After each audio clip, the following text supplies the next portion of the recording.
Hello, this is Michelle Crow, and today I'll be reading to you my third installment of my recent trilogy.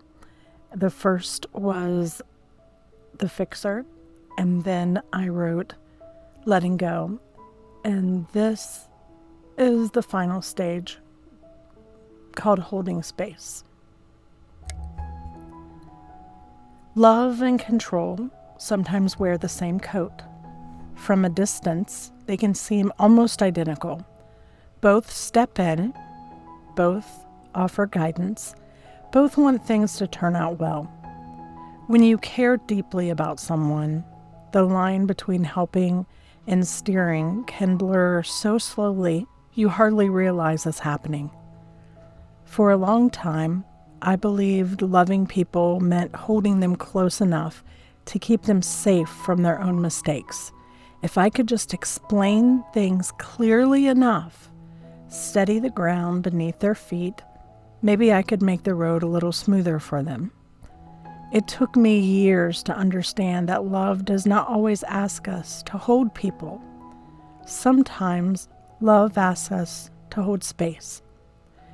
Scripture guides our hearts to understand that love is not about control, but about patience and trust. Love is patient. Love is kind. It does not envy. It does not boast. It is not proud. It does not dishonor others. It is not self-seeking. 1 Corinthians 13, verses 4 and 5.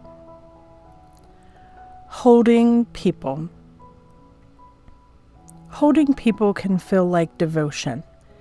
It looks like stepping in to fix what's broken, offering advice before it's asked for, carrying the weight of someone else's choices because you believe you might steer them towards something better. It often comes from a place of deep care. We want to protect the people we love from pain, to smooth the sharp edges of their path.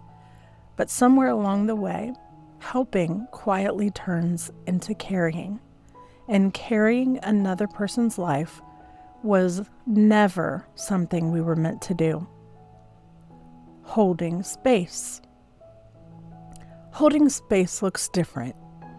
It isn't passive, but it is quiet. It doesn't rush in to rearrange the pieces of someone else's life. It doesn't insist on understanding every choice or correcting every direction. Holding space means standing beside someone without taking the steering wheel from their hands. It's one of the bravest forms of love there is, because holding space requires something that holding people never did. Trust. Trust that another person's life belongs to them. Trust that their path will unfold in ways we may never fully understand. It also requires humility, the understanding that we are not the final authority on someone else's growth. We don't get to decide what they learn, how they change, or what their journey should look like. And perhaps hardest of all, holding space requires release. Release of responsibility for outcomes that were never ours to control.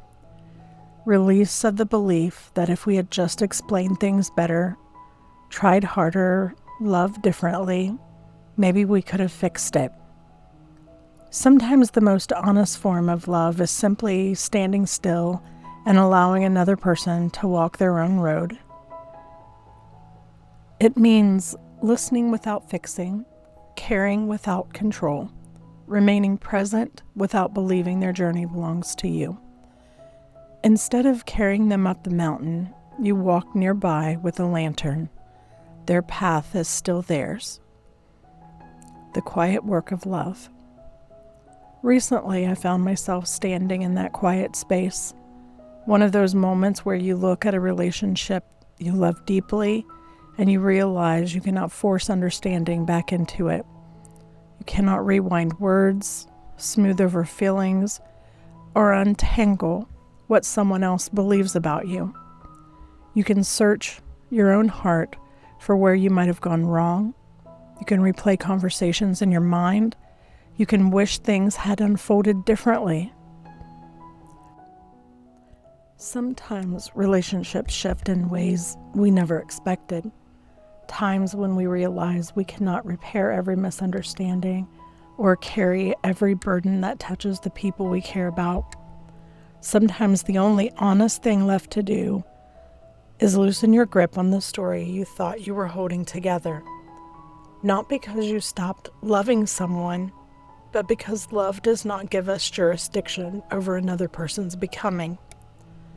As a mother of adult children, this has been one of the hardest lessons I've had to learn and continue to learn.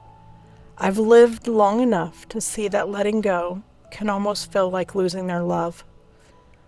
In those moments, the quiet work of love changes. Instead of reaching in to fix, we learn to step back and remain present. Instead of holding tightly, we learn to open our hands. Holding space does not mean we stop loving someone. It means we trust that their life is theirs to live. The older I get, the more I see that faith often asks us to trust what we cannot fix. Allow God to take over. And sometimes the most compassionate thing we can do is leave the lantern burning and allow them to find their own way forward.